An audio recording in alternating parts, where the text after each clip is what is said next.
Good afternoon, everyone, and I'd like to welcome you and call to order our Middlesex County Council meeting for Tuesday, February the 16th. At this time, I would like to pass it over to our CAO, Bill, for some opening remarks. Thanks, Kathy. My kids called him Pajama Al, a giant of a man with an enormous heart. Al loved people, and they loved him back. Because within moments of meeting Al, everyone knew that he genuinely cared about you. Al wore his passion for making our county better and building a better Middlesex for the next generation on his sleeve, and it was this consistent commitment that made him such an extraordinary municipal leader. His work on behalf of the county was truly remarkable, as his passion, vision, leadership, and love can be seen in so many incredible community development projects across the county. Throughout his extensive career as councillor, mayor, and warden, Al challenged himself every day to find new ways to improve the life of our residents, and he consistently succeeded.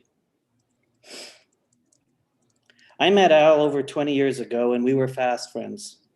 I admit that I don't warm up to tall people quickly, but Al was an exception. As I look back on our time together, it is hard to pinpoint the one thing that made Al so special to me and everyone else in the Middlesex family. Perhaps it was his sense of humor and how much we constantly laughed together. Oh, how we laughed. Maybe it was his unwavering moral compass that encouraged us to do a little better, to help those around us, or how he cared so deeply about the community. Maybe it was his integrity, loyalty, or the fact that he inspired all the Middlesex family to think bigger about how we could make a difference. Or maybe it was all of these things. He truly was inspiring. While Al is most likely known for his impressive time in municipal government, Al's outstanding contribution away from the limelight will not be forgotten. While Al was a humble man that would never boast, over the course of our time together, I had the opportunity to learn from others about what a gifted educator Al was. Throughout his 35-year educational career, he positively changed the course of the lives of thousands of students through groundbreaking, innovative programs and his boundless enthusiasm for learning. In addition to his educational career, Al also gave back to his community through groups like the Lions Club, VON, and numerous other charities, as his work on their behalf was tireless.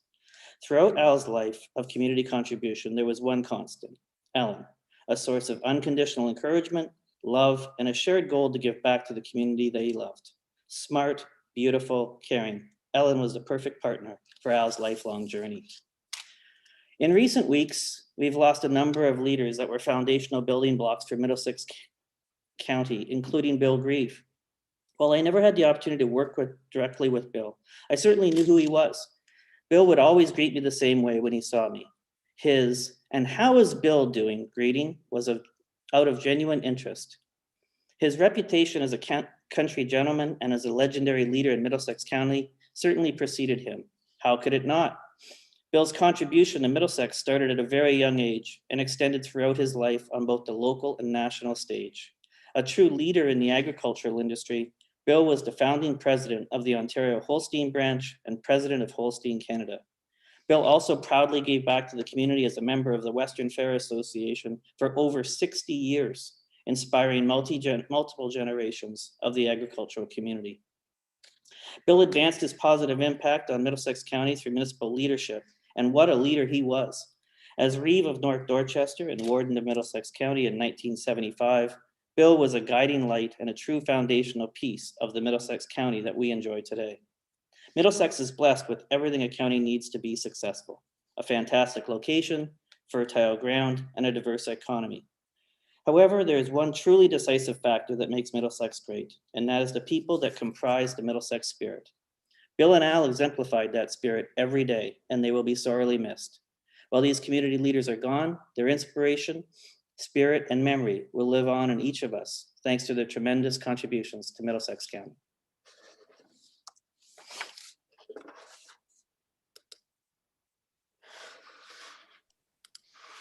Thank you, Bill. If you could all join us just for a moment of reflection as we think about our friends Bill and Al.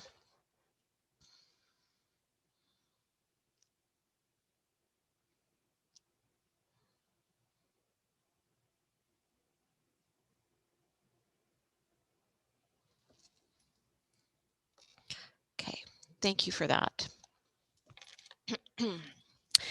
So, as Bill mentioned, a lot has happened since our last meeting, but we have had to say goodbye and congratulations to Morgan Calvert.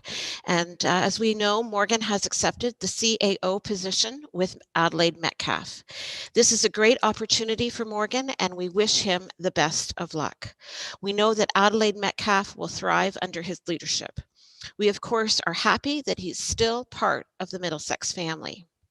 When restrictions are further loosened, we look forward to properly saying goodbye and congratulating him. So it gives me great pleasure to officially welcome Chris Bailey as the manager of ITS effective today. As we know, he took over the role in an interim basis in May of this year. Chris has been with Middlesex since June 1st, 2009. He began his career with the county as a computer technician. In October of 2016, he was promoted to the Manager of Technical Services. With Chris now taking on this position permanently, he is now responsible for all aspects of the ITS department. He is also responsible for managing and supporting the stable operation of ITS networks, systems, and applications.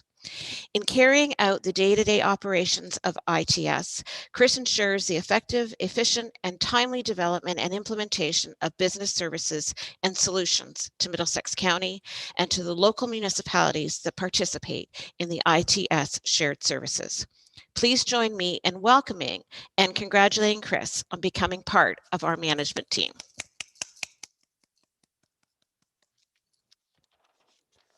And that's a good way to start a meeting, I think.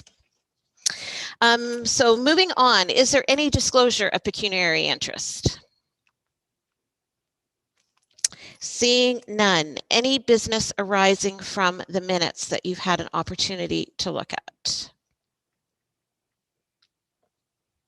Okay, so we do have the minutes of January 19th in front of us, and at this time, if nothing needs to be amended, then I would ask for a mover and a seconder to approve those as presented. Councillor Warwick and Councillor Richards. All opposed? And those are carried.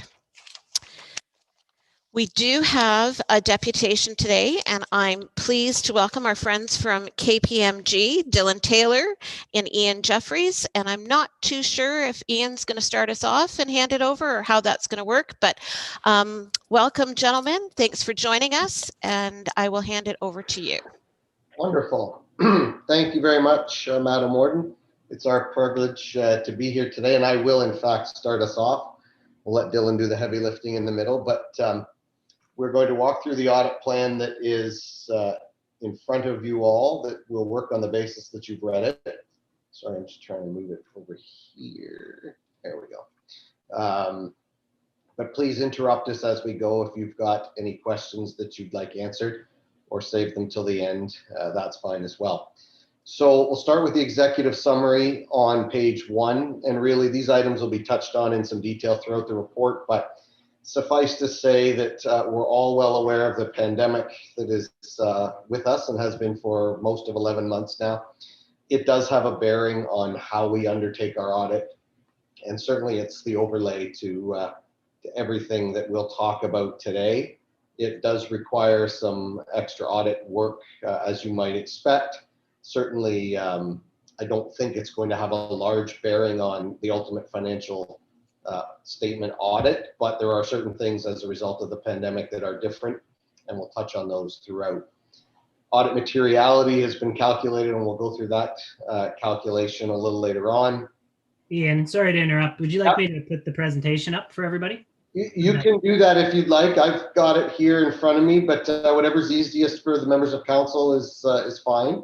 I'll put it up and then just tell me when you want me to move on, okay? Sure, that's perfect.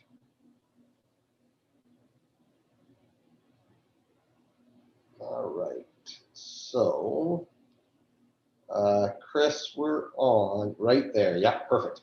So from a quality control standpoint, there's some information here, but first and foremost to KPMG and you as the oversight body responsible for the financial statements is quality. We do not shortcut quality and are certainly appreciative of that's what you would want us to be doing as well, so that you get the quality audit that you need. Our fees are on page 12, and we'll talk to those. And then near the end of the appendices, there's some information on current developments that may be useful in your role here with the county, or others that you have in the community back in your home communities. If we can move to the next page. So the next couple of pages are everything COVID, and this is obviously very different than what we would normally present. The pandemic does, as I said, require us to do some things. Going concern, looking at impairment of assets. We certainly don't think that's a problem given the industry that you're in, but employee future benefits, things, government assistance that's been received over the course of the year for various different things, and then subsequent events, all things that we'll have to take a look at. We'll work with Cindy and her team to provide some input on the subsequent event note and the COVID note that will have to be included in the financial statements, but it won't look radically different than it did last year. It'll just be updated for the passage of time, obviously. From internal control over financial reporting, we will be very mindful of things that are different or have changed as a result of members of the team working off-site at various points throughout the year. We understand that there's been some of that, and so we'll have to update our memos and understanding of the control environment as we do that. Don't foresee, based on our discussion with management, any issues in the control environment, other than to say it's just a little bit different, but certainly don't foresee any control problems as we understand at the moment. If we can go to the next page. So from a planning and risk assessment perspective, we've identified some things that are new and different, as I spoke about. The execution of the audit at this point, depending on where the world goes and where the health unit will allow us to go, we may end up doing this audit very remotely like we did last year. You know, we're all very mindful of the safety of our people, both your team and ours, and we'll do the audit in whichever way promotes the greatest safety. If we can do it in person, I think that would be best, but we may not be allowed to do that. But Cindy and her team and me and ours will play this a bit by ear as we get to the audit report, the audit fieldwork start date in another couple of months. Don't think we're going to have any scope limitations. We undertook this audit largely remotely last year, so I don't expect that's going to be a problem this year. If we can skip to the next page, Dylan, I will pass it over to you, and you can start away on page 4. Perfect. Thanks, Ian. So I'll jump into some of the audit risks here that we've identified. The first is our risk of material misstatement due to fraud resulting from fraudulent revenue recognition. And this is a presumed fraud risk that our professional standards dictate we need to identify and address in every audit that we undertake. We do have the ability to rebut this presumed fraud risk, and we have for the audit of the county. And this is just primarily due to the fact that a significant portion of revenues can be tied back to government funding, and ultimate performance of management is not dependent on stronger revenues or stronger income from operations on the bottom line. Moving on to the next page is our second presumed fraud risk. So again, one that our professional standards dictates we need to address in every audit we undertake. This one, however, we cannot rebut, and so we are required to design procedures in this area to address this risk of fraud from management of overrided controls. And so consistent with approaches we've taken in prior year, this will require us to select specific journal entries for testing and other financial statement type adjustments to ensure proper review and approval of entries. We'll also take a focus on estimates and discuss with management and audit any potential significant unusual type transactions that occurred during the period. On to the next page, we have some other areas of focus. So these are some of the quantitatively larger or more significant or complex areas of the financial statements that require us to spend certainly some time on as we're completing our audit procedures. So the items we've noted here are accounts receivable, deferred revenue, and revenue. And we've documented a few of the procedures there that we will be performing over these areas. As I mentioned earlier, a lot of revenue can be tied back to government funding. And so we'll look to confirm amounts where we can and test other receivables by looking at subsequent cash receipts after year end. Accounts payable and expenses is the other areas we've noted on here. And again, we'll be looking to perform the procedures that we've listed here, which includes performing a search for unrecorded liabilities, addressing any significant accrued liabilities at year end, and then also vouching a sample of expense transactions throughout the year and obtaining appropriate supporting documentation for those. Tangible capital assets, again, a very significant area of the financial statements for the county. And so we'll be looking to focus on significant additions and disposals during the year, discuss and get an understanding from management any estimates made over useful lives of assets, and then using those useful lives to develop expectations over amortization through the use of a substantive analytical type procedure. Payroll and employee future benefits is the other area we've noted here. We'll be looking to perform the procedures listed here on the slide in front of you, which for employee future benefits will require us to rely on management's actuaries, who will be used to develop the valuation of that employee future benefits liability. Any questions at all on the audit risks before we move on to materiality? Feel free to jump in if there are any questions out there. If there are none, I'll continue on. So materiality here, we've set and calculated at $2 million, which is just slightly higher than about the 1.85 that was used last year for materiality. And this is based on a benchmark of total revenues, which is a consistent benchmark that we've used for the county's audit previously.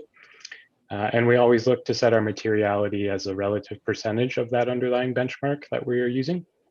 And so you'll see the $2 million is roughly 1.8 of that total revenues benchmark. And that's a consistent relative percentage with what we've used in prior years.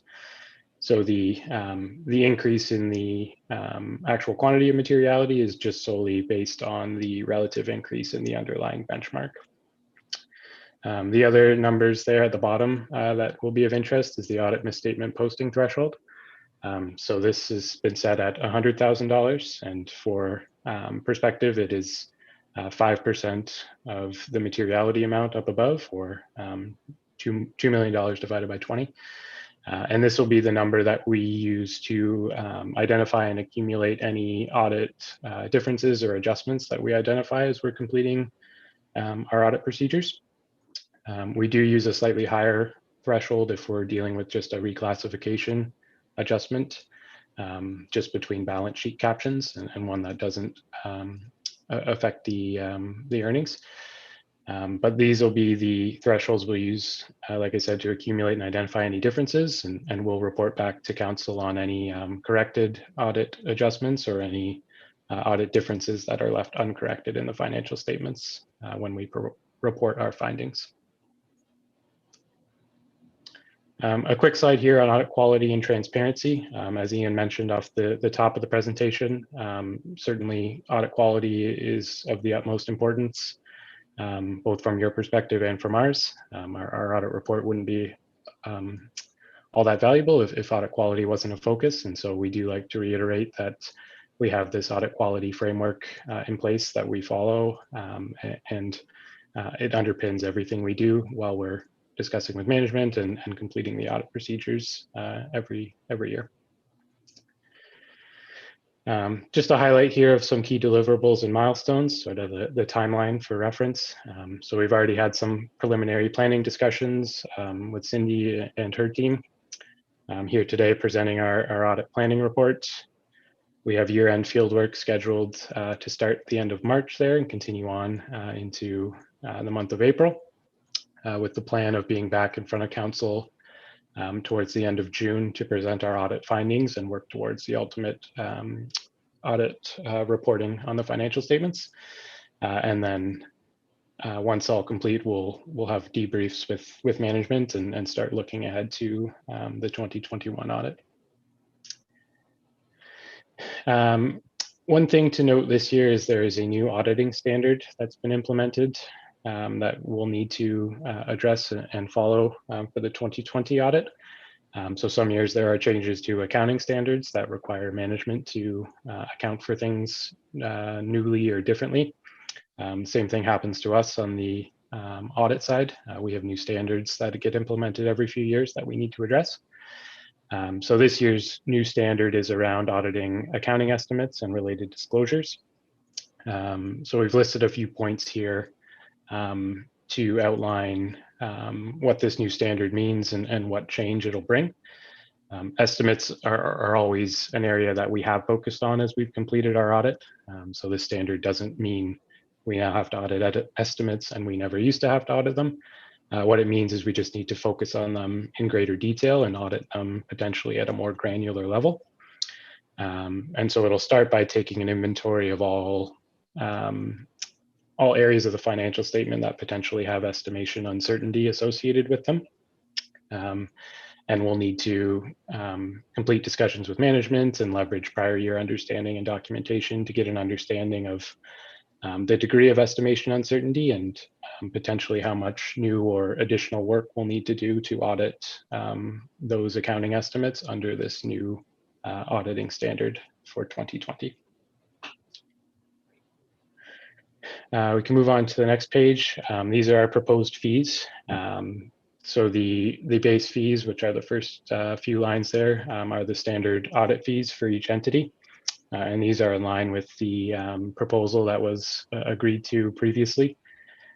We have quoted a few extra fee areas that we're expecting to need to bill for this year, and those relate to the COVID-19 pandemic and the additional work that Ian discussed at the top of the presentation.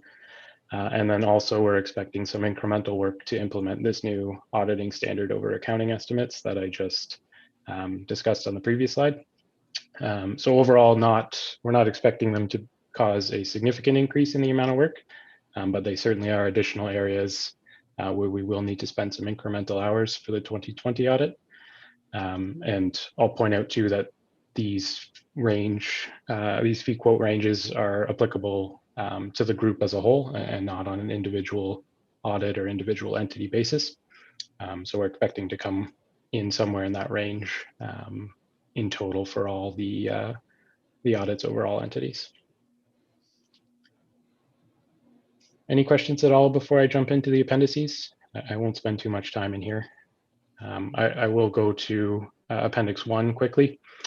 So on Appendix I, we have our draft auditor's report will be provided to council with the draft financial statements at the June meeting when we present our audit findings report. The engagement terms have been agreed to previously and carry forward to cover the 2020 audit.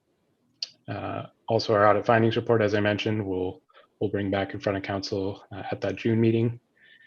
We'll need to obtain specific representations from management consistent with prior years in order to complete our audit. Matters pertaining to independence, we are independent from the county. Again, our audit reports wouldn't mean much if we weren't, so we can confirm we are independent. Internal control deficiencies, anything identified during the audit that is considered to be a significant deficiency will be a part of our findings that we bring back to council.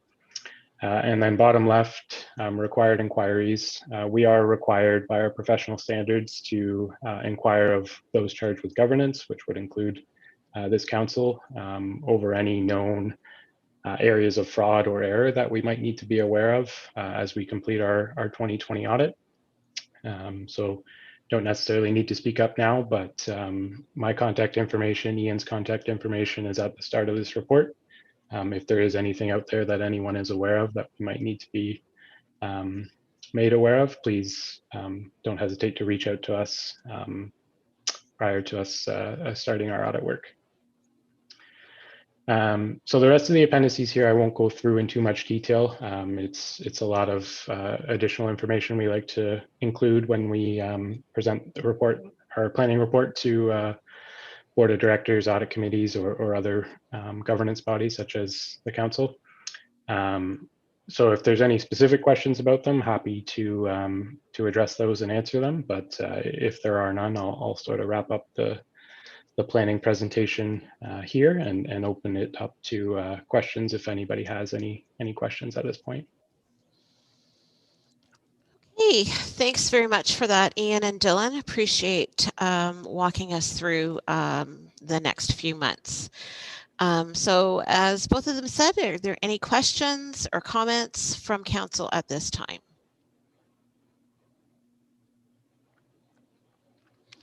Seeing none, I will thank you guys for joining us again, and thanks so much. And we look forward to hearing from you in a few months, I guess. And I'm sure Cindy will keep us updated on the work that's being done. Great. Thank you very much for your time. And hopefully when we see you in June, it'll be in person. You got it. That's right. Cross All your right. fingers. Thanks very much. Good afternoon, everybody. Bye-bye. Thanks, everyone. Okay, are there any inquiries or notices of motion? Okay. Reports into new business, and we've got report from Chris Trainey with regards to the tender for hot mix asphalt. Chris. Yeah, thank you, Madam Warden. These next two reports are quite straightforward. As we usually do, we tender for our hot mix asphalt contracts early in the year, and we had 4 very competitive bids for the contract this year. You'll see them listed in the report. And the low bid was submitted by Dufferin. And for some reason, my screen just all went wacky on me here. Excuse me. For the amount of $3,423,803 plus HST. And we have worked with Dufferin Construction in the past, and we've been very pleased with their workmanship and their conduct on the job, and we're recommending their bid be accepted. Okay, any questions on that for Chris? Okay, seeing none, then I would ask for a mover and a seconder to accept that. Councillor Mayhew and a seconder, Councillor DeVete. All opposed, and that's carried. Okay, Chris, continuing on. Yeah, thank you again, Madam Warden. It's our hold-in-place asphalt recycling contract. It's a smaller one this year, but we still had very competitive bidding on this. We had 3 bids, with Lavis being the low bid at $539,847.50 plus HST. And Lavis has worked for the county many times in the past, and we're quite happy to work with them again this year on the cold-in-place asphalt recycling contract. Okay, any questions on this one? Okay, so then again, mover and seconder for this acceptance of this. Councillor Elliott and Councillor Smith. All opposed, and that's carried. Okay, Councillor comments.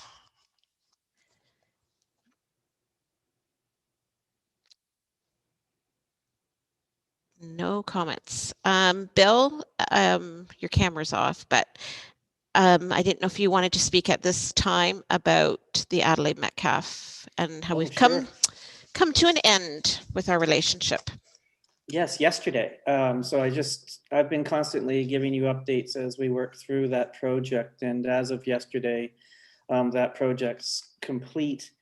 I did talk to Morgan a couple times today and said, how's it going out there? Does it feel any different? And I think it does for him.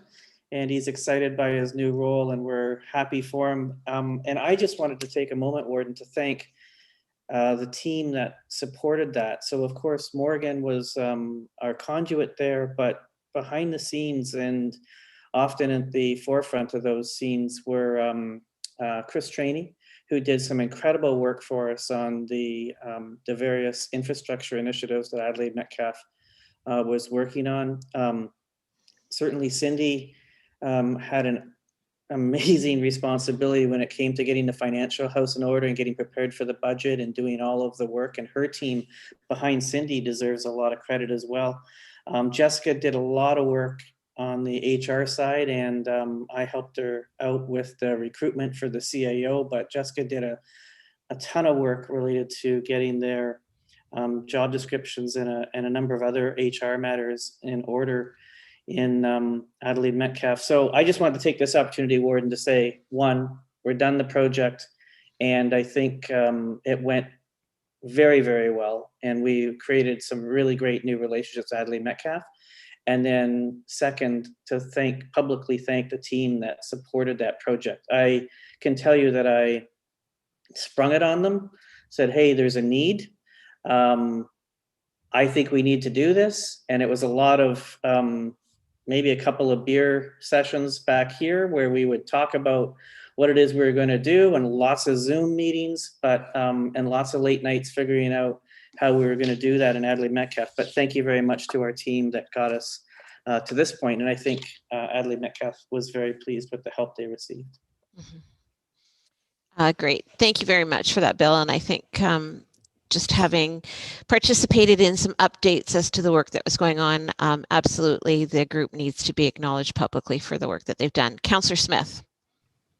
Yes, and further to that, Warden, a huge thank you to County Council as well for allowing that work to be done. I thank you. I look back on the last 9 months or 8 months or however many months ago it was, and we couldn't have got to the point that where we are today without your support and getting that done. And then also to the team, as Bill mentioned, we've accomplished a lot in Adelaide Metcalf. And, fortunately for us in Adelaide Metcalf, we have a great new CAO. And that's, one player that moves off the screen here in our screen for Middlesex County Council, being Morgan Calvert adding on there. But he's still in the community there in Middlesex. So we're very happy. And again, just thank you so much for your support over the last number of months to have us getting back on our feet and running. So thank you. Thank you for that. One last call out for any councillor comments before I move on. Okay, the next are bylaws. Kathy. We just have one bylaw today, a bylaw to confirm proceedings of the Council of the Corporation of the County of Middlesex for February 16th, 2021. Okay, if I can get a mover and seconder for the first and second reading of the bylaw. Councillor Cornelissen and Councillor Vanderheyden. All opposed? It's carried. And mover and seconder for the third and final reading, please. Councillor Ropp and Councillor Mayhew. All opposed? And that's carried. Moving into the Committee of the Whole, the next three reports we've got are actually hearings scheduled for 2 o'clock. So we'll just move on past them and we'll circle back to that once we get to the 2 o'clock mark. So the next item following those, I believe, is the date change for the August meeting. Kathy, did you want to speak to that? Oh, you're muted. When we set the calendar last fall, we didn't have the date for the AMO conference, and it has now been set for August 15th to 18th, and our meeting was set for the 17th. So I'm proposing that we move it a week earlier and have it August the 10th. Okay. Any discussion on that? Can I get a mover and seconder to accept that recommendation, please? Councillor Mayhew and Councillor Richards. All opposed? And that's carried. Okay, we've also got Sam McFarlane with us. So welcome, Sam, and he's going to share the 2020 Annual Accessibility Status Report. Thank you very much, Madam Warden. Through to County Council, good afternoon, everyone. Good to see everyone's faces again. It's been a little while. The report in front of you today is our 2020 Annual Accessibility Status Report. Now, on an annual basis, county staff are required to put forward a report outlining the progress made in meeting our goals as highlighted in our current multi-year accessibility plan, which is spanning from 2016 to 2021. Now, with this plan expiring at the end of 2021, I'll be working closely over the next coming weeks and months with staff at our local municipalities and putting together a new 5-year joint multi-year accessibility plan spanning from 2021 into 2026. Now, creating a new multi-year accessibility plan is something that I've actually never had the opportunity to do. So it's something that I'm very excited here in my career, and I'm really looking forward to continuing to work with staff at our local level there. This plan will come forward to County Council before the end of 2021 for approval. Now, as specifically for 2020, I just wanted to make note and highlight that I am incredibly proud of our local municipal partners and their ability to continue to prioritize accessibility and barrier-free service delivery during what was obviously an incredibly difficult year for everyone. And with that, the entire status report can be seen as attached, and I would be happy to answer any questions that County Council may have. Okay, thank you, Sam. Any questions or comments for Sam at this time? It's a quiet council today.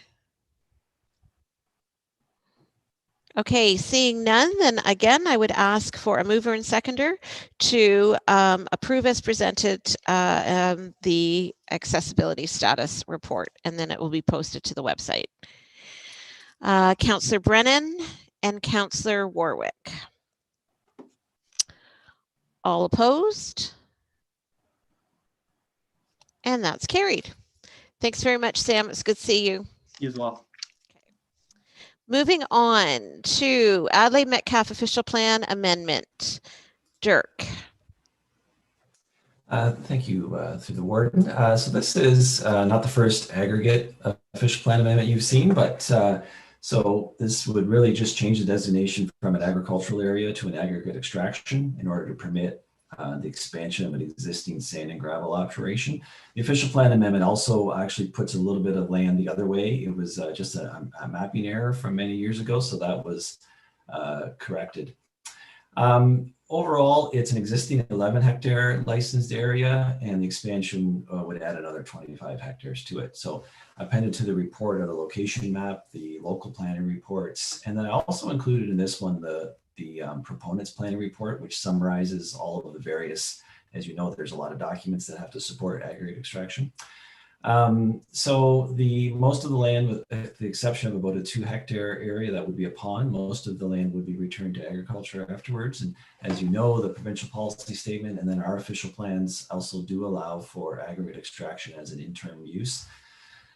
There was one slight hiccup with this processing of this file, as we did have some contact with the Ministry of Agriculture, Food and Rural Affairs, and we went back and forth. They wanted some additional information on this one, and so we did provide that, and the applicant did, and in the end they indicated that they're not concerned. So it is my opinion that amendment number 14 is consistent with the PPS, and it would conform to both official plans if approved. I'd be happy to answer any questions. Hey, thank you, Dirk. Questions, Councillor Vanderheyden. Thank you. I'm not against this because I know how important aggregates are to our community, so I have no issue with it. And the fact that it's going back to agricultural, I think it has to happen once it's all done. My question revolves around that.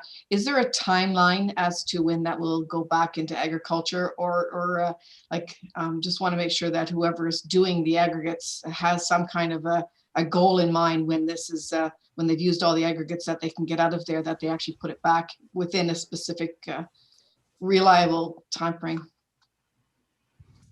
Through the Warden, if I may, the timeline is governed by the Ministry of Natural Resources and their ARA licensing.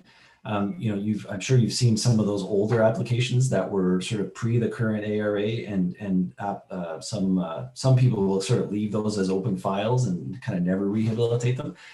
It does seem like we're doing better at that, or the province is doing better at sort of enforcing and following that up. But in the end, it is up to the Ministry of Natural Resources to enforce that and to what would effectively close the license at a later date. Yep. Follow up. Just to follow up on that. So what would the community of Adelaide Metcalfe have as a recourse if they felt that it wasn't going to be closed, if it wasn't rehabilitated in time? Like, are they then responsible for going to the ministry, or like, you know, just want to make sure, because a lot of things like this seem to fall through the cracks, and I think it's important that it doesn't. Yes, through the warden, the people can, and we see it quite a bit. The most common complaint where people go to the ministry is weeds. And so sometimes Mark will get involved, you know, the berms that surround aggregate areas. So they'll call the county to deal with noxious weeds. And then they can also, there is a process through the Ministry of Natural Resources, and Stephen Douglas is the contact in the Elmer district area out of Elmer. And so a person can complain about that or even just raise questions or comments. So that would sort of be the normal course of comment to the ministry. Okay, any other questions or comments on this? Okay, seeing none, then I would ask for a mover and a seconder as per the motion in front of you, recommendation. Councillor Smith and Councillor Ropp. All opposed? And that's carried. And then continuing with Dirk, another official plan amendment, excuse me, this one for Strathroy-Caradoc. Thank you, Madam Warden. Just pulling it up on my screen here. So this Strathroy-Caradoc had been undertaking a number of sort of more policy projects, and they've recently updated the downtown Strathroy master plan, which sort of sets out a new vision for the downtown of Strathroy. And then they've also updated the community improvement plan. And formerly the community improvement plan was more of a downtown type document. It's been extended to the entire municipality. And of course, council will recall that through the economic development budget, there was a partnership through with CARA and Strathroy-Caradoc to come up with not only work on this project, but also on the, at the same time, sort of in parallel, the guidelines for CIP. So we're sort of seeing this realized now. So really the purpose of amendment number 11, it's important in that it is updating some key policy areas of Strathroy-Caradoc's official plan, but it is also fairly minor and technical in the sense that it's really just wordsmithing. It's making the, you know, referring to the new documents that were completed. It's making the language consistent between those. And so, you know, the official plan amendment has to come to county council for approval. The other two documents are locally adopted and approved, and so of course you don't see those, although they are attached to the official plan amendment. And in case you're interested, so as I said, it's more on the technical side in that it does implement those textual changes to the various sections of the official plan. And in the end, it is my opinion that it is consistent with the PPS and it conforms with the both official plans, and approving it would have regard to the decision of the council for the municipality of Strathroy-Caradoc. Okay, thanks, Dirk. Any questions from council? Councillor Vanderheyden. Yes, thank you through the word, and thank you, Dirk, for presenting this. This is one of those exciting projects that we feel will really help with economic development and driving forward after COVID. This is something that we've been working on before that, before we had last year happen. But I think it's important for us to notice that this is community-wide, and so it's Mount Bridges, Melbourne. It's like everywhere in our community where there's opportunity, we'll be able to snatch that opportunity because we want to make sure that we're ready when that opportunity happens. So thank you for presenting this, and it's very exciting for us to move forward on the official plan amendment with the master plan downtown and the community improvement plan. And I know that Kara's been talking about this for years, and so this is one of those things that I think sometimes takes a bit, but we're on the right road, and it'll give us a good roadmap. Thanks for those comments, Councillor Vanderheyden. Any other comments or questions? Seeing none, then a mover and seconder for this one as presented. Councillor Mayhew and a seconder, Councillor Cornelissen. All opposed? And that's carried. Then back to Chris. This is the report that was deferred from the January meeting with regards to traffic signals on Middlesex County roads.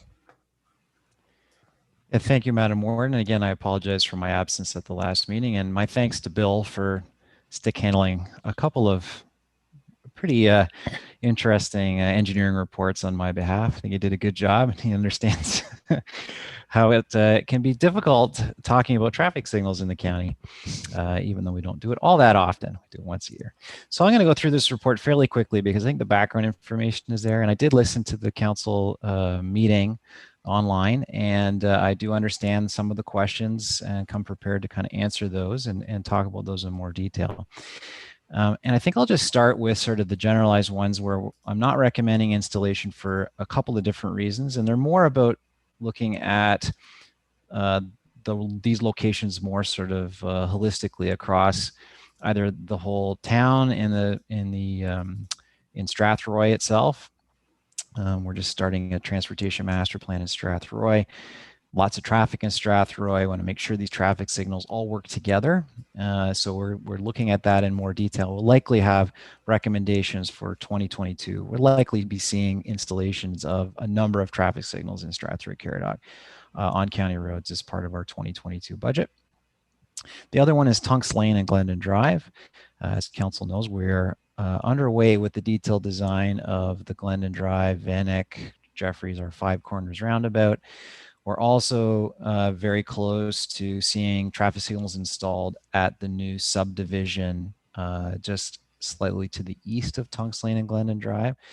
And there's going to be a significant amount of work along that Glendon Drive corridor. So my recommendation at Tunks Lane, even though it doesn't meet the warrants, even if it did, I would recommend deferring that again, just to see the rest of these projects go forward. The other ones that are fairly straightforward, I think, are ones where we've done some review based on some concerns raised from local residents.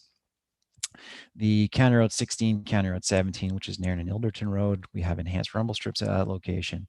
And we look at this intersection every few years. And again, the traffic volumes are just too low to warrant installation of traffic signals here. And with the rumble strips, we've fortunately had very positive results where we haven't had any collisions at that intersection.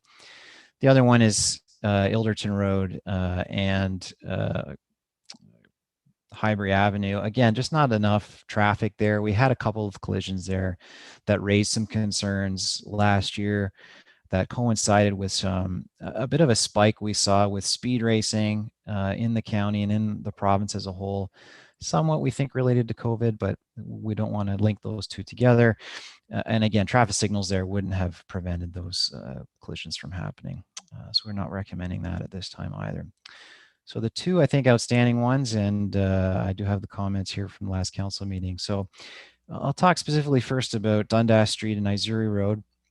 The challenge here with traffic signals is, if those of you familiar with the intersection, there's a channelization, which is what we mean. There's a lane that's dedicated to vehicles that are turning right off of Isuri Road onto Dundas Street to head into the city of London.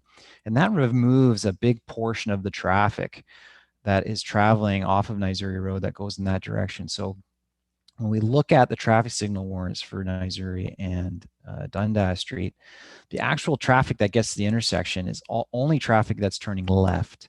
So the volume of traffic is very, very low.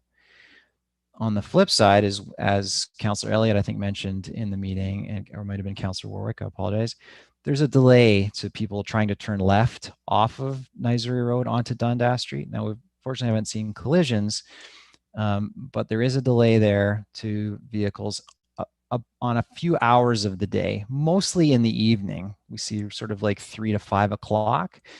For whatever reason, that's when we're seeing the most volume of left turns turning off of that intersection. So in a strict sense, it doesn't meet the warrants. So we don't recommend traffic signal installation there for engineering reasons, because the intersection functions well. And I know that it delays a number of drivers who are making that left-hand turn at certain times of the day. And we do continue to monitor this one regularly. But the geometry of that intersection makes it challenging for it to meet the warrants for traffic signals. The other one that was raised was in Park Hill. And I just have the numbers in front of me because I think the question was about how much traffic we're seeing in Park Hill, and it's significant. We are seeing quite a significant amount of traffic on both Elginfield Road and Park Hill Main Street. And we're seeing a significant amount of delay for vehicles on County Road 81 turning onto Elginfield Road. In fact, it's meeting the warrants 100% of the time. So there is a constant delay to people turning left all day long. And again, these are normal background conditions. So we try and do the counts, or the sound engineering is to do the counts sort of on a normal day. School was running at the time, midweek, good weather. So this is sort of, we're trying to capture normal traffic conditions. So under normal traffic conditions, we are seeing quite a significant amount of congestion at this intersection where traffic signals would be warranted because of trying to help the movement of traffic at the south end of Park Hill. Again, these are my recommendations only. We have looked at that intersection in the past and deferred the installation of those traffic signals, and certainly is up to council to make those types of decisions, of giving you engineering advice. And of course, I think maybe I'll let some of the other questions that arose out of this report about what else can we do at intersections. I think maybe I'll address the traffic signal specific ones first, Madam Warden, and then maybe we can go back and deal with some of those other questions that arose out of the report. Okay. All right. Thanks for that, Chris. So as Chris just mentioned, if we could talk about the traffic signal questions that are that my colleagues had. So Councillor Mayhew and then Councillor Elliott so far. Oh, you're muted, Alan. Yeah, my wife likes to do that once in a while. Thank you, Madam Warden, very, very much. Chris, and thank you for the report. Just for council's information, the word traffic signal sometimes has a connotation that's fairly restrictive, and it shouldn't. Very often when we think of traffic signals, we think of the red, amber, and green stoplights. And of course, traffic signals are much more than that. There's more passive signals that have been part of the discussion. And I'm referring to LED stop signs that are illuminated with LED. These are very cost efficient. They are appreciated by our communities. And despite some concerns of confusion, the studies that I've looked at have indicated that they can reduce accidents at problematic intersections by as much as 50%. And I'm referring to the intersection in my municipality that we are so concerned about, of course, is County Road 14 and Glendon Drive. These have shown in the past to have had some serious accidents. We know that they meet the criteria, but in terms of our responsibilities, very often have to go beyond what is safe. And this has reflected in some concern to my municipality, and I believe in members of Strathroy-Caradoc as well, and Joanne can certainly speak to that. But I really think that issue should be pursued with perhaps a little more honesty and effort, that the communities are asking for these. They are not, they're not a perfect answer. I'm not suggesting they are, but when I look at the counties surrounding Middlesex County, I see them in jurisdictions of Elgin, I see them in Sarnia-Lambton, and they seem to be extremely effective. And I hope, as I said, I have been somewhat resistant to bring this to the floor in discussion. I've tried to keep this conversation with Chris on a personal level, but I want to make sure that this need be looked at seriously.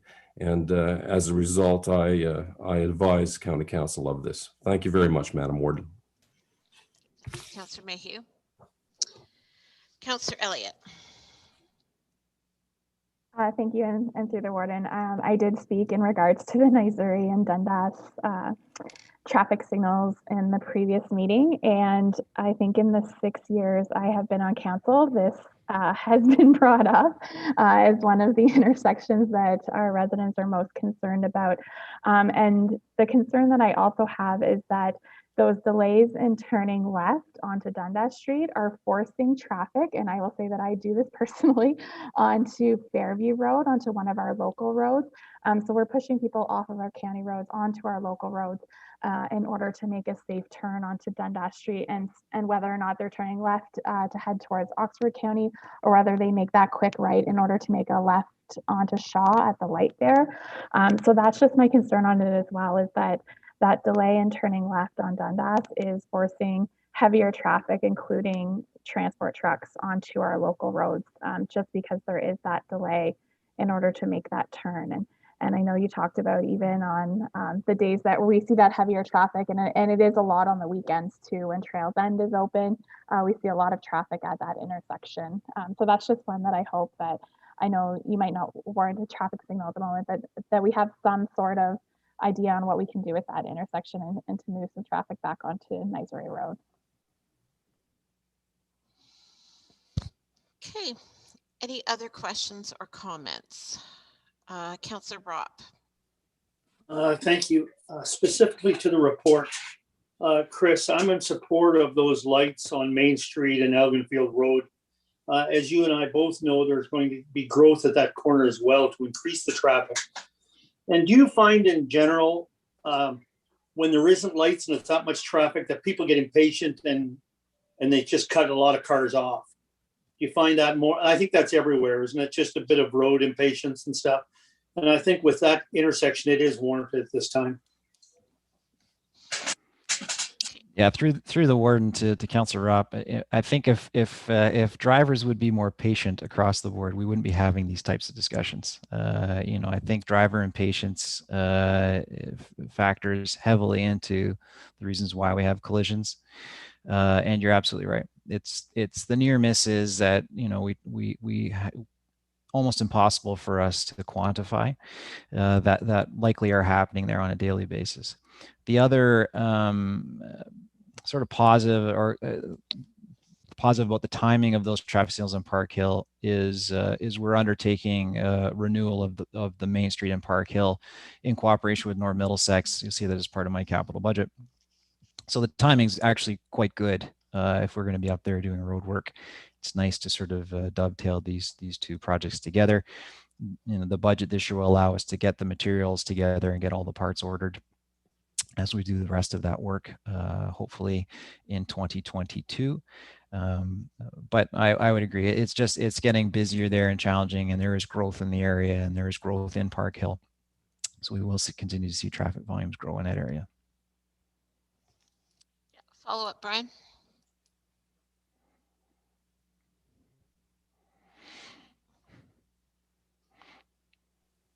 There, I think you can hear me now. Just to follow up, I'm sorry for that. So I would move the report, but I just wanted to make a comment to what Councillor Mayhew was talking about. And I agree that we have to talk about these other intersections and have more discussion on that. I do want to deal with the report. I'll make that motion to move the report, but I am hoping that we deal more with these other intersections. Thank you. Okay, so Councillor Ropp has moved the report. If I could get a seconder for that. Councillor Elliott. Is there any more discussion on the report? Councillor Vanderheyden. Through the warden, Chris was going to mention a few things of the other questions that we had asked the last time before we finish with the report. I'm not sure if we need to do that now or if that's going to happen after the report, just so we don't let that slide off the table. No, I think if we deal with the report and then maybe Chris can speak to the other questions. All right, so were there any other questions or comments with regards to the report? Okay, with that in mind, we do have it moved and seconded. All opposed? And that's carried. And Chris, I'll turn it back over to you. Thank you, Madam Warden, and I'll try to be brief. I know we're on a bit of a schedule for 2 o'clock.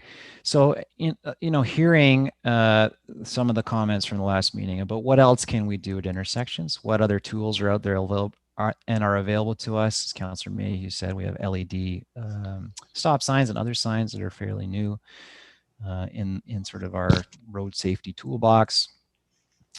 So far, we've had great success with the enhanced rumble strips at those intersections where they've been installed. We haven't had collisions. One of the challenges we're having right now, and this is sort of the reason why some of this reporting has been delayed, is we are very challenged to get collision statistics.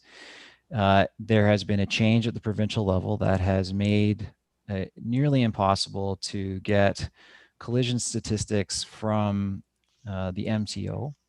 We used to be able to get collision statistics directly from the OPP.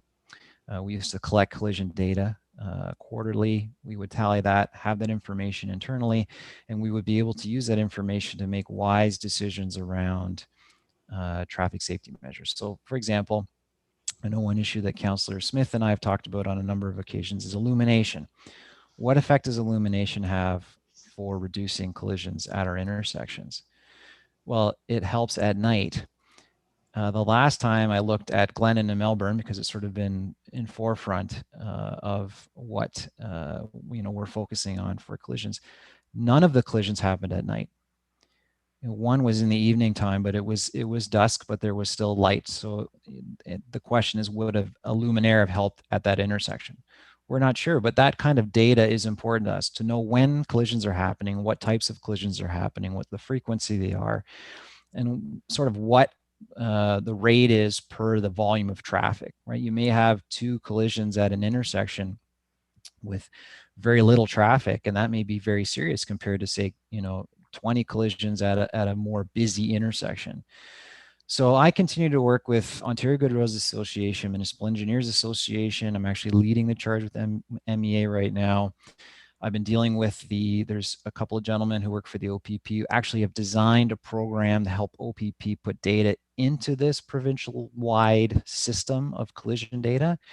And we're hoping to reverse engineer that to help municipalities pull this data back out so that we can do those types of research and those types of queries as individual municipalities to make sure we're focusing our tax dollars in wise spending on traffic safety initiatives.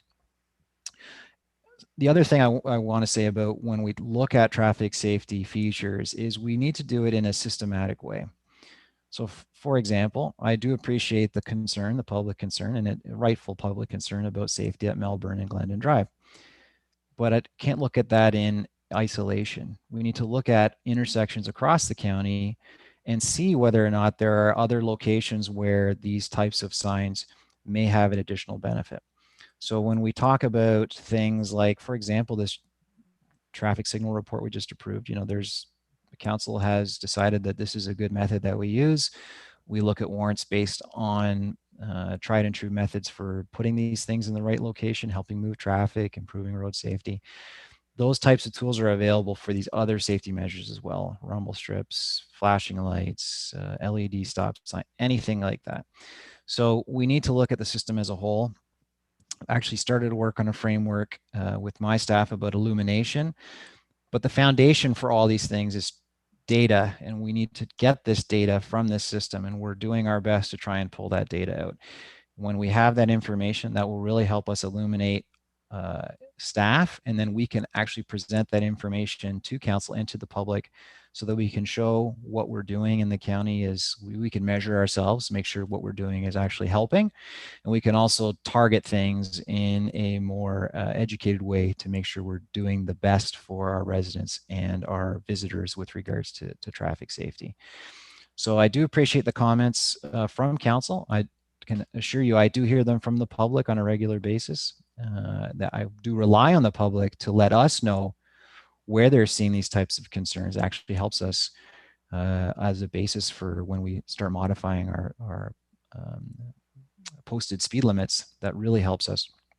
So we did look at all these things on a regular basis. It's always happening. We're always talking to people and trying to move forward, and we will move forward. I will continue to keep you updated on what's happening with our collision data, and I will go out and talk to my counterparts in Huron, Lambton, and Elgin to see what their success and what their challenges are with LED stop signs. And if that's something that council feels has value moving forward, I'll present to you a policy for your review and approval for us to implement that as one of the tools we can use in Middlesex County for improving road safety. Hey, thank you for that, Chris. Councillor Mayhew, and then Councillor Vanderheyden. Thank you, Madam Warden, very much. Just to remind council that I understand the challenges that our engineering department has on this, but in terms of lighting, daylight accidents versus nighttime accidents, you know, the lighting aspect in terms of street lights, red, yellow, and green, that tell people to stop, to yield, or to go forward, railway crossings, these control traffic in daylight hours as well. There's many elements of lighting that we use on a daily basis, from sighting, scoping. Light is an element of awareness that is not just advantageous after the sun goes down. We use light during the daylight hours in many applications across the industry. And I just do not want this subject to be dismissed.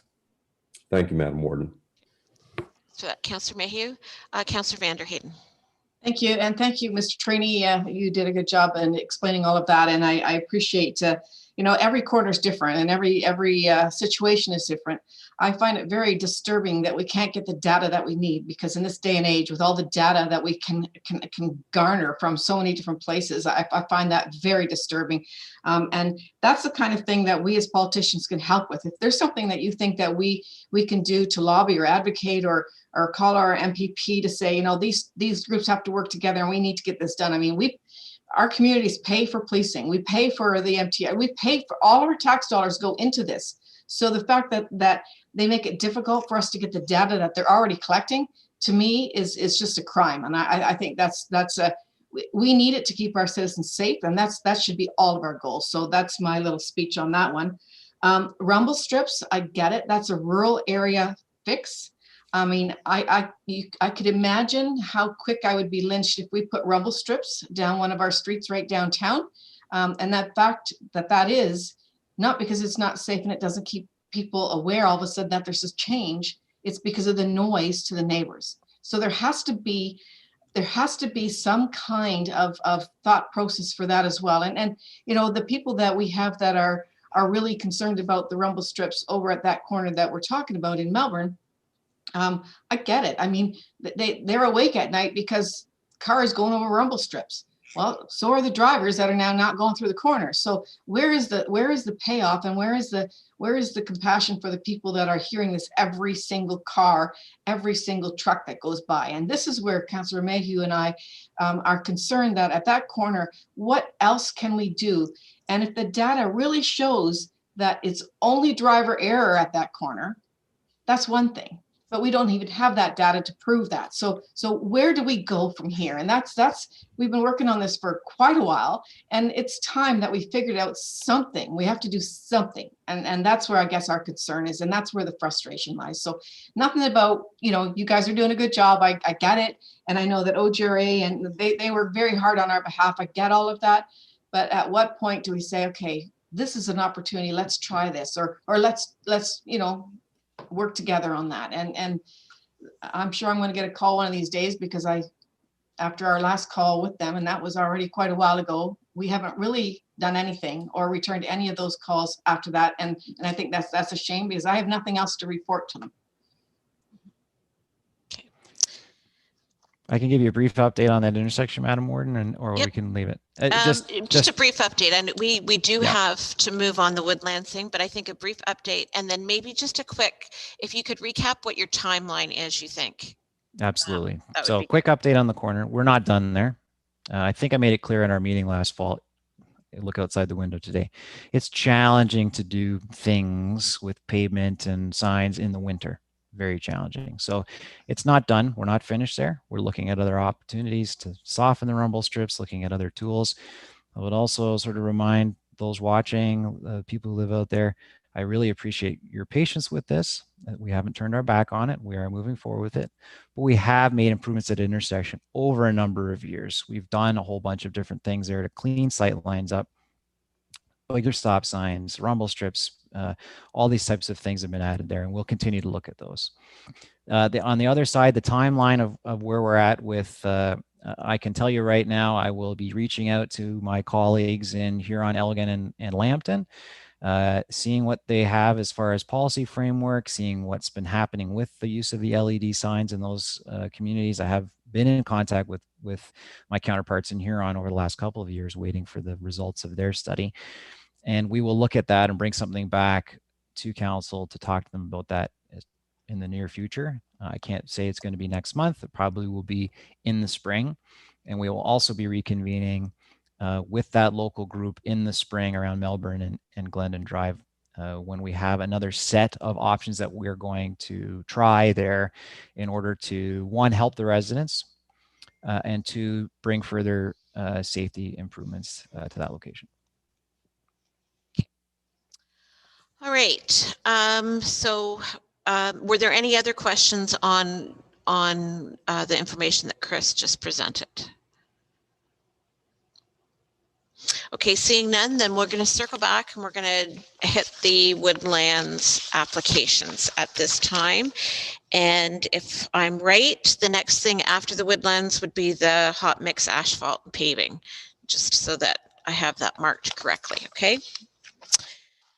All right, so Mark Brown has joined us. We've got 3 applications in front of us today.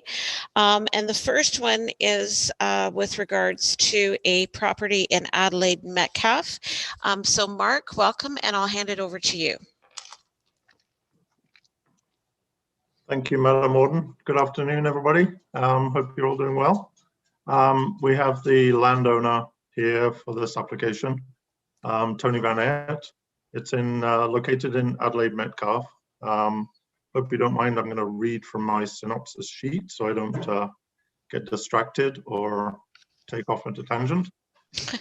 So the application is for clearing of about 3/4 of a hectare of woodland that was managed for many years as cattle woodland pasture area.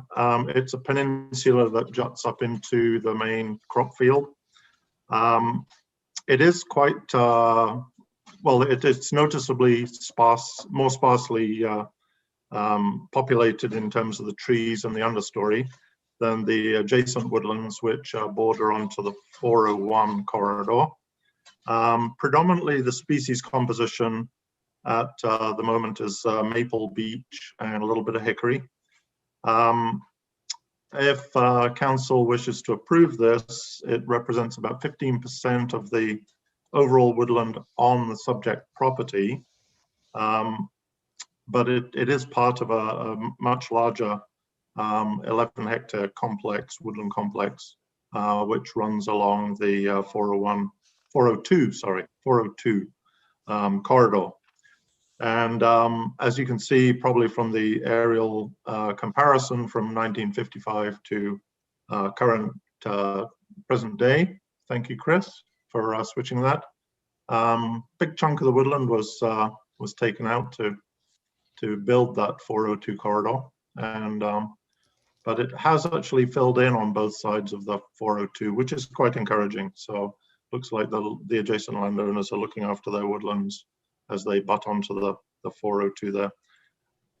So the woodlands that on the subject lands, they do meet definition of significant woodlands. The landowner is more than happy to replant an equivalent area, and I've marked that on my map, which, if you want to scroll back to that. Yep, good. Either of those is good, Chris, thank you. So equivalent area, we've measured that up.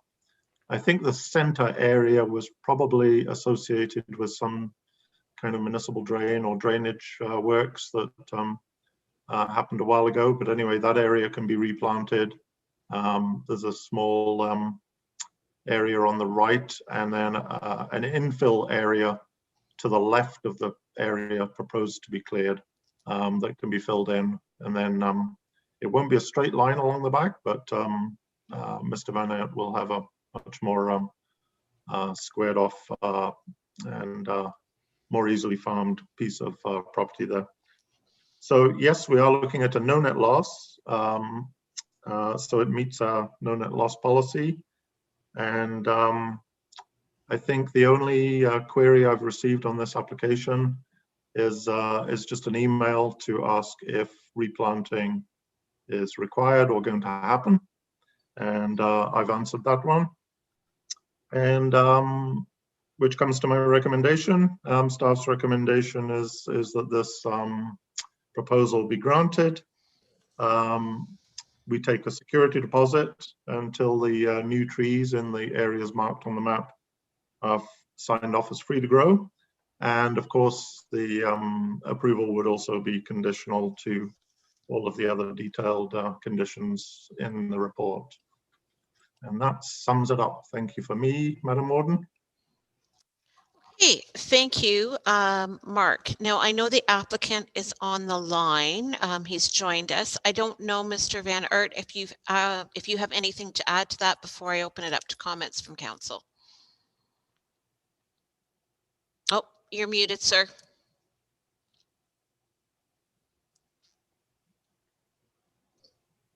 How about now? There you go. Perfect. Good, thank you. No, I think Mark covered most of the bases. The reasoning, like Mark said, is to straighten out that bush line.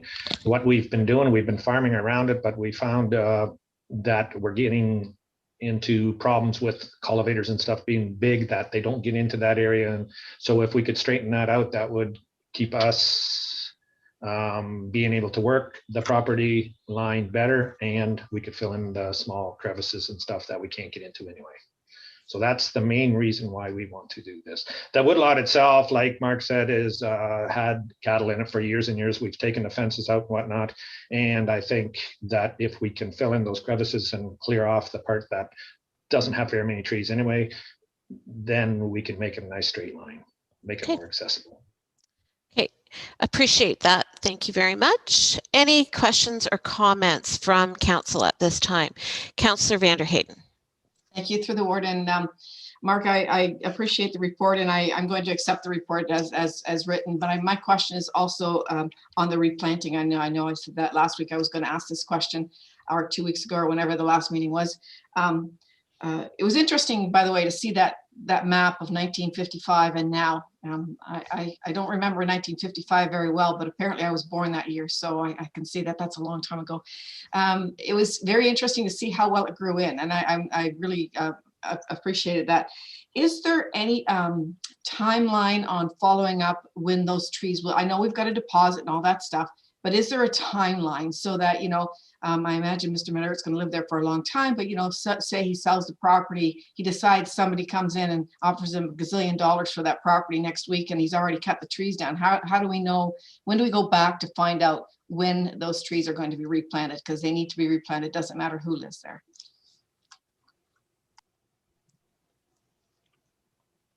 Thank you. Through the warden, Councillor Vander Hayden.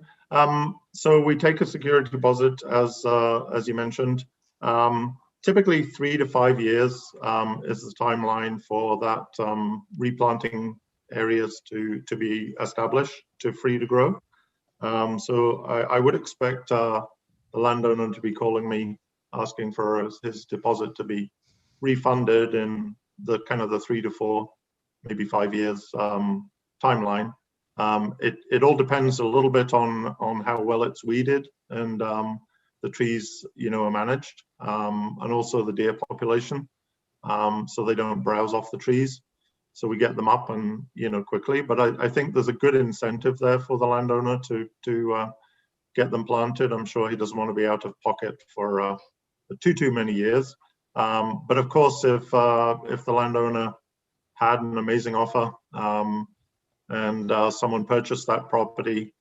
I mean, his family's well established there. I can't really see that happening anytime soon, but if that did happen, we do have sufficient, or we would have sufficient funds in our tree bank that we could basically use that money to replant an equivalent area elsewhere or on that property.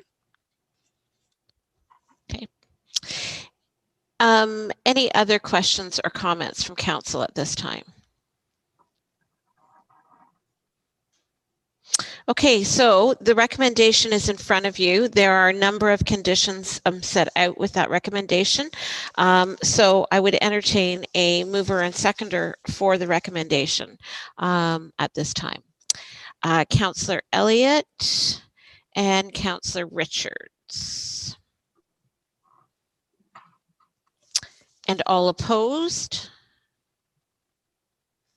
And that's carried. Thank you very much. And I believe the technical term Councillor Vanderheyden used for an offer was a gazillion dollars. That's what it might take. So whatever a gazillion dollars looks like. All right. So congratulations, Mr. Van Aert, and I'm sure you'll be in contact with our department to go forward. Thanks for joining us. Yeah, thank you. Moving on to the second application. This is a application in Strathroy-Caradoc, and back over to you, Mark. Well, thank you, Madam Warden. So yes, the landowner Adam Vera and his wife, property located in Strathroy-Caradoc on Oldie Drive. I think there is actually a property at the front there, 6864 Oldie Drive. If you know the area. So the landowner approached me actually before COVID. This one's been around a little bit while. And they wanted to clear the area north of that drain and to the west of the creek. So we had discussions with St. Clair Region Conservation Authority about that, because the entire woodlands is a regulated area, and a little bit of correspondence back and forth, and the Conservation Authority require a 12-meter buffer. So that in fact actually significantly reduced the area that would be eligible for this proposal. So it has dropped quite significantly down to 1/4 hectare. Anyway, the landowner has indicated they'd like to continue with that as an application. So the proposal is for removal of 1/4 hectare north of the drain and to the west of the creek there. Predominantly the trees in there are just walnut and poplar. I do believe they were planted as a plantation, and there's also a strip of pine that you can see on the air photo that runs kind of northeast, south, northwest, southeast, to the other side of the drain. Anyhow, the area to be cleared represents about 3.6 hectares, 3.6% of the overall woodland on the property, and it's part of a much larger 30-hectare woodland complex in the area, which straddles the creeks and provides some nice habitat there. It does meet the definition of significant woodland in our Middlesex Natural Heritage Study. It is, as I mentioned before, regulated by SCRCA. The CA have required this 12-meter buffer be retained along the drain and the creek. The landowner has agreed to replant an equivalent area, which is marked out, hashed, a hashed area there on that map you can see. So equivalent area 0.22 hectares, just under 1/4 hectare. And that will actually increase the width of the buffer to the creek as it heads down towards Oldie Drive. So that's probably quite a nice enhancement overall. So it meets our no net loss policy because we've got an equivalent area being replanted. And to date, I have not received any comments, questions, or inquiries about this particular one. As I say, we did deal with the CA negotiations, and organizing all that well before. And staff recommendation is for approval with the conditions as detailed in the report. Thank you, Madam Warden. Okay, thank you, Mark, for the report on this one. Any questions or comments on this application? Councillor Vanderheyden. I'm just going to beat the same bush or same tree. Just as long as there's that no net loss, I'm okay with this. I just want to make sure that we always continue to hammer at that, because we only have so many trees and so many bush lots in the county, and we need to make sure that we conserve as much as we can. So as long as it was no net loss, I'm okay with this. Okay. Any other comments? With that in mind, you've got the recommendation in front of you. And again, there's a number of conditions on this one. So if I could get a mover and seconder for this one, please. Councillor DeVitt and Councillor Mayhew. And all opposed. And that is carried. And to the third one, and this is for an application for a property in Lucan Biddulph. Mark. Thank you, Madam Warden. Again, a fairly small area. The owner, Willem Bloyman, approached us or me to look into this one, the possibility. So I cruised the woodlot that's on the northeast corner of the property there, which adjoins a slightly larger bush on the neighboring property. I looked through there and identified an area that that I felt was appropriate. The trees are a little bit sparser to the left in the proposed clearing area, a little bit denser and more mature in the right. So I mapped an area there for the owner. He wasn't able to join us today, unfortunately. The species composition in that area is mostly maple, hickory, and ironwood. And the proposal there that we came up with the owner was I think is quite a neat one, because it actually joins two fragmented woodlands. So the landowner is more than happy to replant an equivalent area, and in fact has indicated to me that he would actually like to plant a little bit more than that to take a straight line across. You see the woodland to the south that it joins, the fragmented piece that butts up to the municipal drain.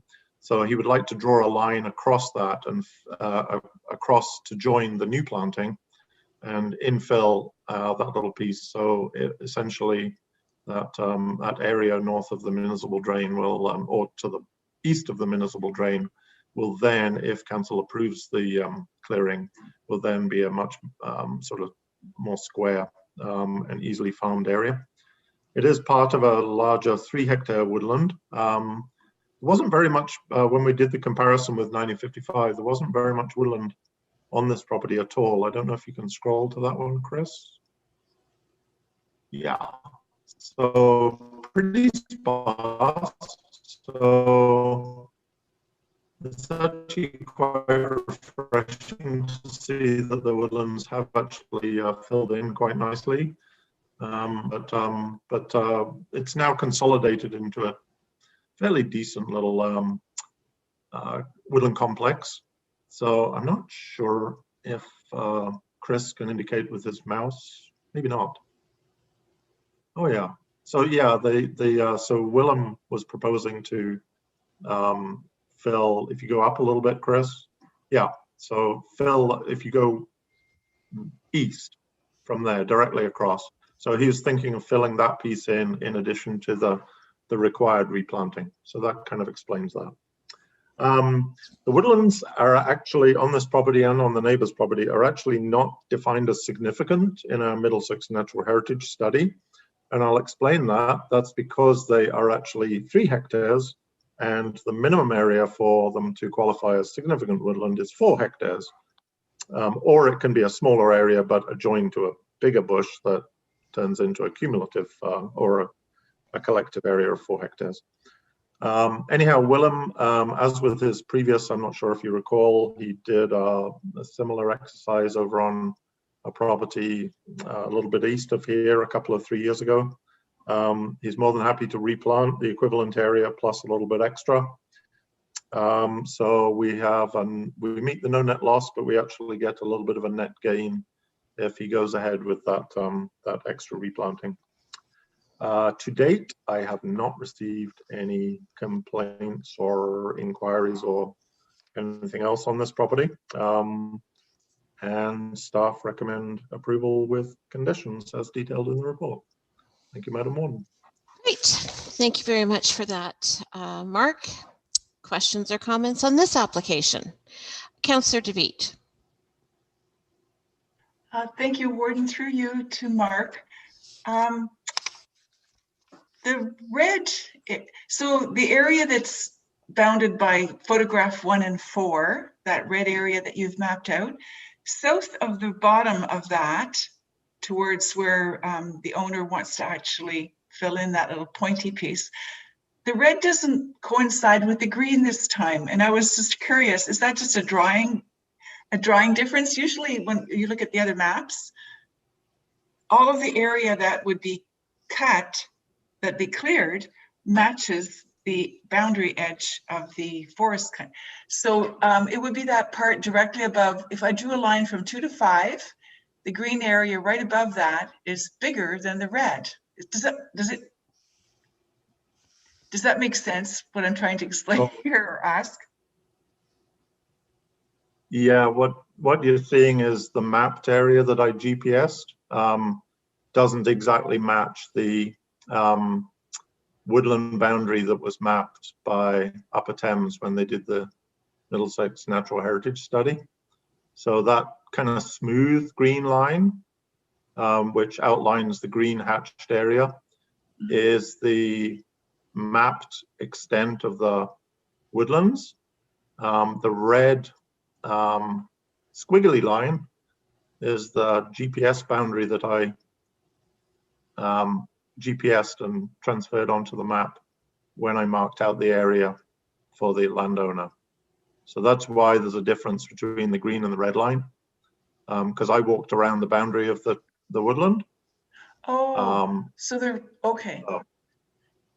So it's really so when the green line was drawn, it was drawn by someone sitting at a desktop looking at it from a computer. Okay. So there are really no trees there at all? No. Okay. And we get these kind of slight discrepancies. As you know, I'm out on the ground 100%. So I always walk these to make sure that the boundaries are correct. So yeah. Okay. I walked around the edge of the tree canopy there. So it differs a little bit from the mapping exercise, but that's not unsurprising because you get a little bit of parallax and shadows. So I'm sure the technician that was drawing these lines, one probably did it quite quickly to meet his timelines, his or her timelines. And also, you know, they probably wouldn't have looked at it like super carefully to say, oh, maybe there's a tree missing there. I'm not too sure. I usually see that they match, and I thought, why would you leave those trees there but there are no trees. So that's very clear now. Thank you kindly for your answer. Okay, any other questions or comments on this application? Councillor Vanderheyden. Thank you. You knew I was going to put my hand up. Well, I want to thank these people. I might just send them a thank you note for planting more trees than what they're required. So thank you. Well, I think when anytime we talk about trees in Lucan Biddulph, and maybe Mark can confirm this, our CAO, Ron, always says that Lucan Biddulph is the least treed municipality in the county. So I will make sure when I see Mr. Bloman that I will thank him for adding trees to the community. Any other questions or comments on this application? Okay, so seeing none, again, you've got the recommendation in front of you, and there are a number of conditions associated with this. If I could get a mover and seconder. Oh, Councillor Warwick, are you moving it? Okay. Councillor Warwick and Councillor Brennan. And all opposed? And that's carried. Thank you very much.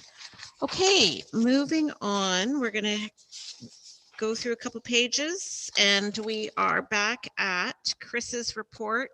And it's the award of the hot mix asphalt paving and the cold asphalt recycling contracts. Chris. Thanks again, Madam Warden. This is a good news story. Every year when we tender out our capital works projects, we like to come back to council to talk about potential impact. And in this case, we saw very competitive bids. We're still fortunate here that we have some benefit being very close to the City of London, and that we do see competitive bidding for these types of projects. So you can see the asphalt prices were slightly lower, about 6% lower, and the cold in place was about 3% higher, but pretty good overall. It's about $162,000 in difference from our staff's estimate to the total contract of over 4.6 million. So that's not too bad. It's about 3% off, which is not terrible. Again, we do have some potential for adjustment to these prices because of something we use called the Asphalt Cement Price Index, which basically allows suppliers of asphalt to be more competitive because they don't rely on, or they're not kind of locked into what the market conditions are today for oil. They're locked into what they are at the time the asphalt's actually put on the road. So it can be a benefit to them. They have some flexibility. The most expensive part of asphalt is asphalt cement. That also benefits us from the county perspective in that if the market is depressed and asphalt cement gets cheaper, we pay less for asphalt. So we may actually see even a bigger savings as the years go by, or as the months go by, excuse me. So anyways, looking at the difference between our estimates and the tender results, I'm just recommending that we continue with the capital program as it will be presented as part of the budget. Okay, thank you for that, Chris. Any questions or comments on this one? Okay, seeing none, then can I get a mover and seconder for the recommendation, please? Councillor Vanderheyden and Councillor Cornelissen. And all opposed? And that's carried. Okay, back to Dirk with a Middlesex Centre official plan amendment. Thank you. Through the warden. So Nottingham Farms have applied to amend the official plan to permit a farm wedding venue on their property, a little bit northwest of Kamoka. So this report goes over it from a county planning perspective, and then attached from a local reports location map and a copy of the amendment itself. So when we did receive this, and both prior and subsequent to it being adopted locally, we have taken a good look at farm wedding venues as a planning consideration. And there is, depending on a local council, you'll see another one of these official plan amendments perhaps in the next month or two. And we've got a couple more that are out there. It seems to be a trend. So when we try to fit this into the planning policies, the provincial policy statement permits a certain range of uses within an ag area, and this does not fall within there. But there is a kind of an out, if you will, under 2361, where it provides an additional opportunity for municipalities to consider limited non-residential and non-agricultural uses in a prime ag area. And it sets out 4 criteria for that, and I believe that in this case, those are met. The county official plan and Middlesex Centre's official plan, again, doesn't specifically permit, it doesn't address farm wedding events. But I do feel that we're able to make it work with the general intent of those documents. I think, as you've heard me say before, of course, the protection of agriculture and agricultural land are, very strong considerations of the planning documents. And so I think that non-agricultural activities should be closely scrutinized. And a local official plan amendment like this is the appropriate manner in which something like this can be considered. I'm satisfied, as I said, that the PPS criteria and the official plan criteria either have already been met or can be met subject to some additional local approvals. And the report does note that there are a couple of considerations that I think are perhaps unique to these proposals. Certainly that it's a bit difficult to quantify the need for this use in the same, in the sense that maybe commercial and more residential type uses. Although we certainly, just based on the number of inquiries, this does appear to be a trend. Also, it's difficult, like a farm wedding event, it relies on the rural setting. It relies on being in an agricultural area. So it's difficult to achieve that within a settlement area when you're sort of considering alternative locations as you typically would for a new land use. I would say that in this case, the county did not receive any additional public comments. Middlesex Center Council did receive some, and we've received some related to other proposals in the county. And generally the concerns from people that live in the community relate to what we characterize more as operational matters. You know, the hours of operations, noise, trespass, traffic, and some of the consideration is that, you know, things like lighting and noise are in excess of what would typically happen in a rural setting. But those things are difficult to address strictly through land use planning. Zoning doesn't, you know, get into the hours of operation of a farm wedding venue, of course. Having said that, there are bylaws under the Municipal Act, and there are a few options for municipalities, noise, nuisance, etc., that can be used and can be employed to deal with those operational matters. So from my recommendation to you as council is I think that the county can rely as the approval authority on the dealing with the principle of land use, whether a wedding venue through an official plan amendment is appropriate at this location, and I am recommending approval of it. And then it would be sufficient for the county to just rely on the local municipality to deal with bylaws and licensing and those sort of things. And you know what Middlesex Center does in that regard might be different than what another municipality does. But the county would not be involved in that in any particular way. So in the end, I am satisfied that this reviewed it against the provincial policy statement, the county's official plan. I am recommending approval of it, and that it does represent sound land use planning subject to those additional local controls. Okay, thank you for that, Dirk. Any questions or comments on this? Certainly, as Dirk said, it's kind of an exciting application to be discussing. Councillor Van der Hayden. Yes, thank you. Through the warden. I have no problem with this because on the map, it looks like it's really out in the rural area. I guess in Strathroy-Caradoc, we have one of these that was away from homes, but now is not, because homes have been built up. And then that's where you start getting the need for the bylaws and the different things that the municipality can put in place for timeline of, you know, how long an event can go. But that looks like a really clear spot. So unless Mayor DeVete tells me that there's going to be housing built all around there, I'm okay with this. Thanks. Is that your official statement, Mayor DeVete? My very unofficial official statement. Any other comments or questions on this application? Councillor Smith. Thank you, through the warden. The Adelaide Metcalf is looking at something similar to this as well, and it'll likely be coming to this council table in the next month or two, as Dirk alluded to. Looking at this application, I'm very pleased to see that there isn't, very close neighboring houses there, and I'm sure that there won't be any noise issues at all. And it looks like an excellent location for a venue of this sort.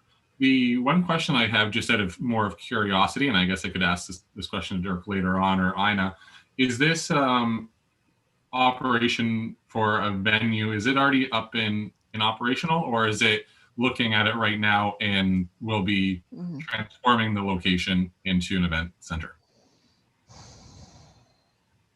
I don't know who wants to take that one. Do you want to answer that, Dirk? Well, my answer would be I don't know. To be honest, I don't know if they have events. They are patiently waiting to start operations. They are a little bit stressed, I'd say, right now, because people book weddings way in advance and they've been anticipating approval for a while. As far as changes, my understanding is that the way you see the property laid out is the way it's going to be. They have parking planned along the driveway, and then when you get back to the building, that's where the event will be. And then I think the ceremony areas could be out by the pond in the back and so forth. So they're not going to come with bulldozers to change this landscape significantly. They may have to level something, I don't know about that, but I think what you see here is basically what you will see on an aerial map going forward as well. Okay, thank you. Thank you. Any other questions or comments? Okay, so seeing none, you do have the recommendation in front of you. Can I get a mover and seconder for that, please? Councillor Vanderheyden and seconder Councillor Mayhew. And all opposed? And that's carried. Okay, number 8, purchase of service renewal with Leeds Employment Services. And I am actually happy to welcome a new face to the virtual horseshoe. And I don't know how many of you will have met yet Joe Windsor. I think maybe, like you, Joe, I think you started working here maybe right at the beginning of the pandemic. Like, how long have you been with us exactly? I started on July 6th. Oh, so just a little bit after, but after, right? Yeah. Well, welcome. And you. I know that you've been in the building a few times when I've been in the building. So if any of you happen to be in the building, certainly look for him and introduce yourself to him and welcome. So welcome, Joe, and I'll turn it over to you. Great. Thank you, Madam Warden. Good afternoon, everyone. Through the Warden, I'd like to share some information pertaining to the renewal of our purchase of service contract with Leeds Employment Services. Social services staff have worked with Leeds for many years. Their employment specialists have successfully supported our clients with their employment and personal management goals.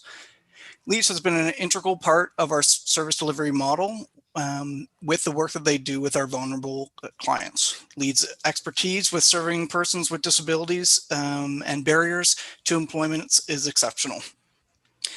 Leeds' past contract ended December 2020, so we are recommending a 1-year contract from January 1st, 2021 to December 31st, 2021.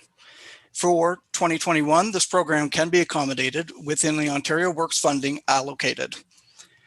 We will have to see how the provincial transformation of both the employment services and social assistance delivery will affect our funding model going forward in 2022. Some changes were made to the contract were around wording, the dates, and some calculations of the mileage. In 2021, we'll be working closely with Leeds in supporting the county's youth, women experience violence, and our precariously homeless population. Thank you, and I'm happy to answer any questions. Okay, thanks for that, Joe. Any questions at this time? Councillor Vanderheyden. For the Warden, thank you for that report, Joe. Nice to meet you. Nice to meet you. What I'd like to know down the road, and it doesn't have to be today, but is there a time where we could actually have some data on how successful we have been? Because we've been working with this group for a long, long time, and we really don't get any data to say, you know, we've helped so many people or what demographic, or just so we can kind of, it's always important when we plan ahead for these kinds of things. I have no doubt that they're doing a great job, but how do we know they're doing a great job? You told me, so I believe you, but where's the data?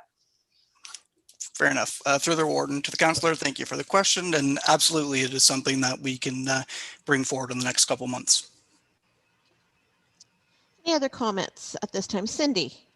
Thanks through the Warden to the councillor.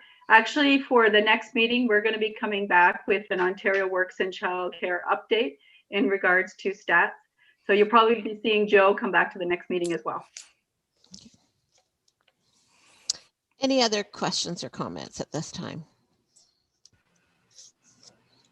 Okay, seeing none, then again, you've got the recommendation to approve the contract, and I believe the bylaw will come at our next meeting. So mover and seconder for that, please. Councillor Warwick, and a seconder, Councillor Smith. All opposed, and that's carried. Okay, thanks for that, Joe, and I guess we'll see you at the next meeting too. Moving on to the correspondence and information items. General payables to February 5th, 2021, totaling $452,057.04. Planning payables to February 5th, 2021, totaling $21,756.28. Electronic payments for the month of January 2021 totaling $2,242,985.82. Social service payables to February 5th, 2021, totaling $465,486.40. Strathmere Lodge payables to February 5th, 2021, totaling $226,565.45. Road payables to February 5th, 2021, totaling $1,130,889.51. MLPS payables to February 5th, 2021, totaling $701,101.42. IT payables to February 5th, 2021, totaling $108,963.03. And economic development payables to February 5th, 2021, totaling $6,487.29. Can I get a mover and seconder to receive those for information, please? Councillor Richards and Councillor Ropp. And all opposed. And those are carried. Copy of report from the OGRA nominating committee for the Board of Directors. Letter from Minister of Municipal Affairs and Housing announcing intake 2 for the Municipal Modernization Program. Letter from the Ministry of Natural Resources and Forestry with respect to proposed legislation for compressed air energy storage in reservoirs. Letter from the Ministry of Environment, Conservation and Parks with respect to changes that were proclaimed on February 2nd, 2021 to Conservation Authority governance. Copy of the SCORE report to the SCORE EDC Board of Directors and copies of presentations made to various ministries at the Roma conference.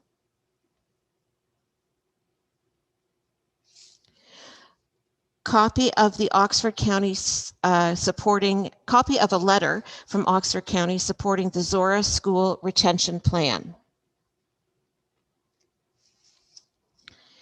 Middlesex Centre notice of passing interim control bylaw.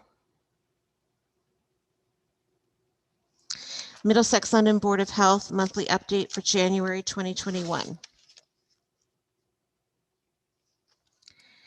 Minutes of the Middlesex County Library Board meeting held on January 19th, 2021. Media release announcing COVID-19 vaccination efforts set to expand into the Middlesex County with opening of Mount Bridges Clinic later this month. AMO update entitled New COVID-19 Regulations, Ontario Gas Tax for Transit Allocations, Ontario Heritage Act Amendments update, and firefighter training changes dated January 14th, 2021. AMO update entitled Community Safety and Policing Grants, Broadband Investments, or Policing Grants, excuse me, Broadband Investments in Northern Ontario dated January 21st, 2021. AMO update entitled 2021 OCIP Funding, Second Intake of Municipal Modernization Program and Provincial Emergency Extension dated January 26, 2021. AMO update entitled Expanded Library Broadband and the AMO Response to Long-Term Care COVID-10 Commission. But I think that's supposed to be COVID-19.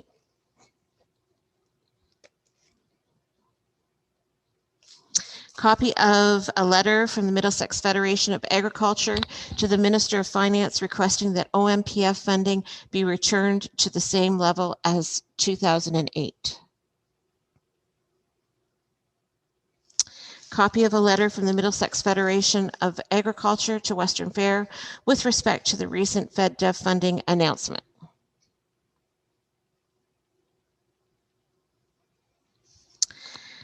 Maybe I will just say something on this one, and Kara can maybe pop in if she feels necessary. We did write a letter to the Western Fair with regards to the announcement that was made at Western Fair with some funding they received for their Grove project. It's a regional project, and yet we weren't notified of the funding or part of that discussion, as well as they didn't reach out to a number of our agricultural partners. So we did write a similar letter of concern, and I'm happy to say that we're in the midst of setting something up, talking with Western Fair and how we can further have some discussions and work with them with this project. Moving on, 2020 Municipal Partnerships Report from the Municipal Property Assessment Corporation. An AMO update entitled Gradual Return to COVID-19 Response Framework Conservation Authorities Act Update dated February 8th, 2021. And a mover and seconder for those items to receive for information, please. Councillor Elliott. And a seconder, Councillor DeVitt. And Councillor Vander Hayden. Sorry, I should have asked this question earlier, and it's just on the library piece. Whenever, like, I try to read the minutes and I try to read the agenda items before they go to those meetings, and I try to go to the library board meetings, but I don't always make it. So when I see a report like this, and it's just a comment, like the early on capital projects, it was a verbal update. So I still don't know what the update was because it was verbal. And so it just, if I'm trying to keep in track of what's going on in the county, it's really hard to do that when the report really doesn't tell me anything. And if I wasn't at the meeting, which is my own fault, but I'm not on that board, but I try to go as much as I can. But those are the kinds of things that, if you're trying to keep track of what's going on in the county, it's hard to. So just a thought. Did you, Councillor Vander Hayden, did you want an update from Lindsay with regards to that? Well, that would be great because, it's important for us to know. Okay. Lindsay, do you mind? Definitely, through the warden to Councillor Vander Hayden. So, sorry, just you were referring to the capital projects update. Yep.